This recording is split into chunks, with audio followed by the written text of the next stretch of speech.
अभी तक आप सब्सक्राइब नहीं किए हैं तो कर ले। एक बार शहर में एक बादशाह रहता था। उसके यहाँ कोई औलाद नहीं थी। एक दिन सुबह सवेरे जब वह दांत साफ कर रहा था तब किसी भिखारी की आवाज आई। फौरन ही बादशाह ने हीरे से भरी हुई एक थाली पेश की।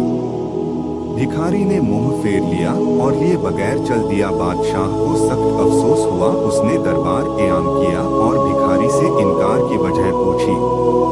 भिखारी ने कहा, मैं बाज घर में से कुछ नहीं लेना चाहता। यह सुनकर बादशाह बहुत दुखी हुआ।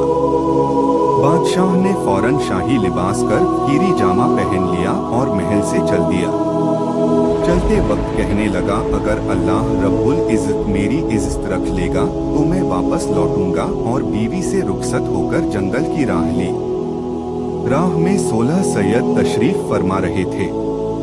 उन्होंने राजा को बुलवाया, लेकिन राजा ने कहा, मैं वापस तब आ सकता हूँ जब मेरी उम्मीद पूरी होगी। उन्होंने कहा कि तुम्हारी उम्मीद जरूर पूरी होगी, तुम इधर आओ और सुनो। कल 15वीं तारीख है। तुम गुस्ल करना और सहरी करके 16वीं का रोजा रखना और 4 रकत नफिल 16 सैयदों के नाम पर अदा करना। तेल और खजूर से रोजा खोलना। 5 पैसे की शीरनी बांटकर हमारी कहानी सुनना। जाओ, तुम्हारी उम्मीद जरूर पूरी होगी। जब 16 रोजे पूरे हो जाएं, तो इंशाअल्लाह तुम्हारी हैसियत के मुताबिक हमारे नाम पर खाना पकाकर फातिहा कर देना।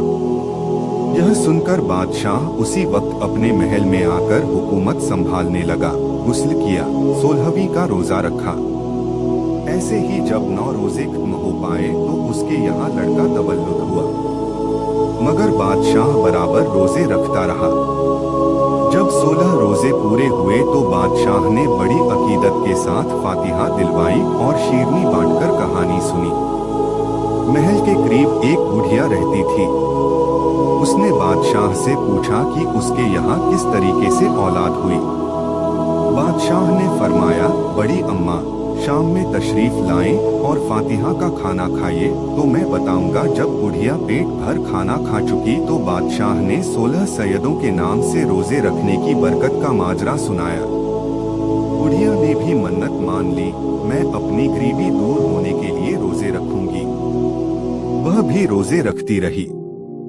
16 रोजे पूरे होने को आए तो उसने पाव सेर खाना पकाया और फातिहा देने वाली थी कि उस बुढ़िया के घर एक लकड़हारा जो हर रोज आया करता था, उस रोज जब आया तो बुढ़िया का घर बंद पाया। लकड़हारे ने दरवाजा खटखटाया तो अंदर से ही बुढ़िया ने जवाब दिया, मुझे काम ज्यादा, तुम मेहरबानी करके कल तशरीफ लाना। जब दूसरे दिन लकड़हारा आया तो वह बहुत हैरान हुआ, क्योंकि जहां बुढ़िया की झोंपड़ी थी वहां एक शानदार हवेली बनी हुई थी। उसने झरोखे से झांक कर देखा तो बुढ़िया अंदर झूले में झूल रही थी। उसने बुढ़िया को पहचान लिया और आवाज दी। बुढ़िया ने भी उसे देखते ही पहचान लिया और अंदर बुलाया तो लकड़हारे ने पूछा, बड़ी अम्मा क्या मैं पूछ सकता हूँ कि आपको इतनी दौलत किस तरह हाथ आई? बुढ़िया ने फरमाया, ये सब 16 सैयदों के नाम पर 16 रोजे रखने की बरकत है। हमारे राजा के यहाँ उनके ही तुफैल से खुदा ने औलाद अता फरमाई। मैंने भी इन रोजों की बरकत को आजमाया है। ये इसी की देन है जो आज मेरी गरीबी दूर हो गई। लकड़हारे ने मन्नत मान ली और 16 रोजे खत्म भी न हो पाए थे कि वो मालदार हो गया और बहुत बड़ी फातिहा की। लेकिन उस रोज 5 पैसे की शीरनी मंगाकर 16 सैयदों की कहानी भूल गया। अपनी बीवी से सोते वक्त कहने लगा, मैं कहानी सुनकर